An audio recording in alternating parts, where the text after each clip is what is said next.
So you want to be a writer. Woohoo! Good news about that is that you have complete control over whether or not you are one.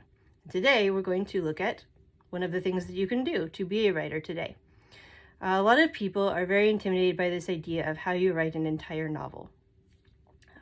Warning, if you think I'm going to sit down and write a novel, that generally is not a good place to start. But if you start with something that's a little bit more manageable, especially something that makes you happy or keeps you up at night, that's usually a better starting place for the longevity that's going to get you through the marathon of writing a novel. When we talk about novel, we're talking about something that's usually more than 50,000 words. And that would be on the shorter end for a novel, and it would be especially on the shorter end if you're writing science fiction or fantasy. Up there, we're looking at average 100,000 words, or a little bit more, especially for epic fantasy. Okay, so you want to write a novel. So what do you start with? And the idea of passion is really important. So you can start with the character, and you ask yourself questions about the character.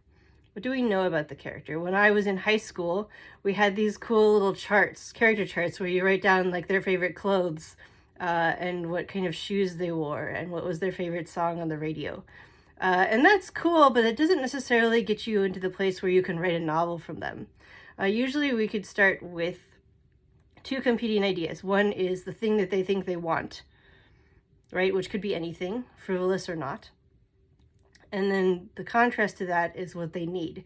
And that's like your author secret, where you have this thing where you're looking at your character and you're like, I know something that you don't know, right? I know what you need.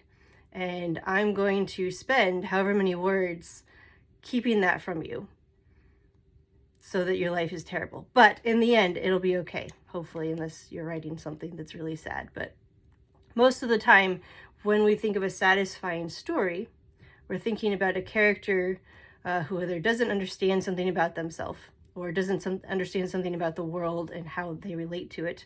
And the journey is getting there where they realize that thing, or they can grasp that thing. And if they didn't know that they needed it in the first place, that's even better. I think in my experience, the best stories are where there's a conflict or some kind of secret between what the character is trying to do, what they want, and what they actually need in order to have a satisfying life.